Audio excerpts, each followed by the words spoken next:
last video, I talked about what it means to be in the enlightened perspective, or knowingly in the enlightened perspective. Um, but then it begs the question, it's like, well, if I have all these amazing, intense experiences of realities and dimensions and beings, then how does that fit into it?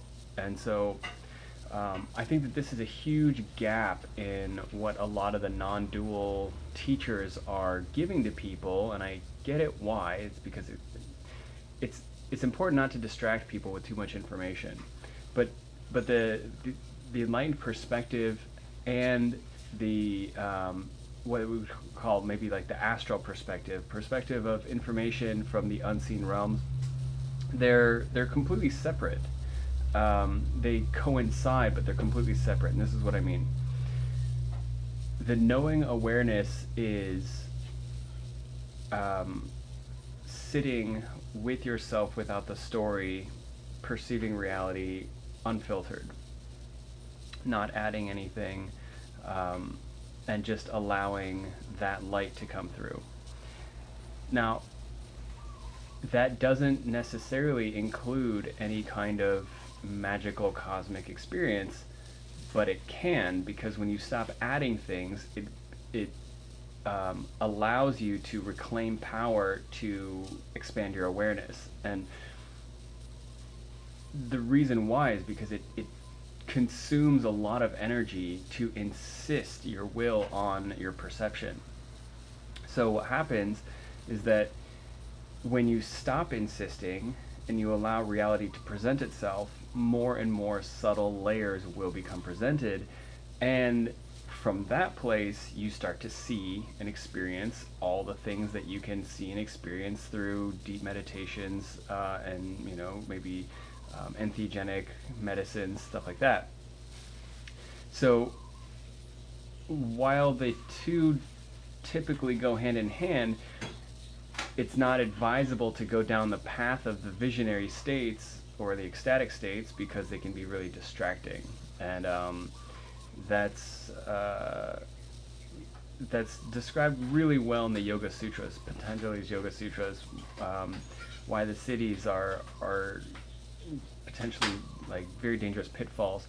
But that's not to say that they're not still valuable to investigate when the knowing awareness is already becoming stable. I don't know that it necessarily becomes permanently stable. It's definitely not for me. But as it's becoming stable, you can start to look around more. And that's the thing. You can choose to prioritize what it is that you experience. And it's like, as I'm making this video, for example, I'm much more aware of the way my voice sounds than the way my body feels. But if the video is not running, then I'll be more aware of my body. Or if I'm driving, I'll be more aware of what I'm looking at than maybe another sense. And so we choose a ranking priority for all the information that's coming in.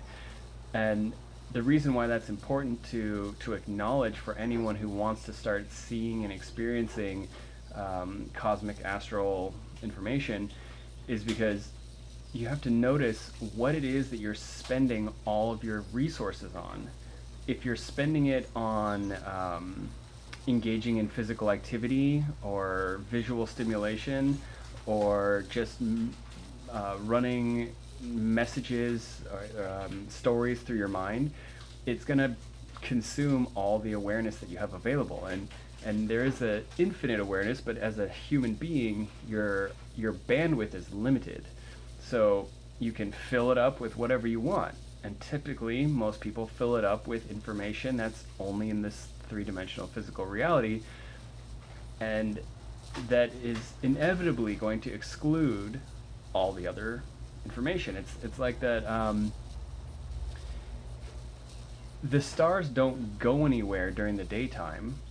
It's just that the sun is so bright and the light refracts off the atmosphere, and that's so bright compared to starlight that you can't see them. They're all there, they're there all the time, but they get outshined.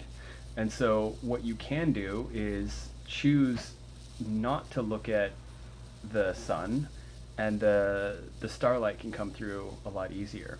So that's the reconciliation between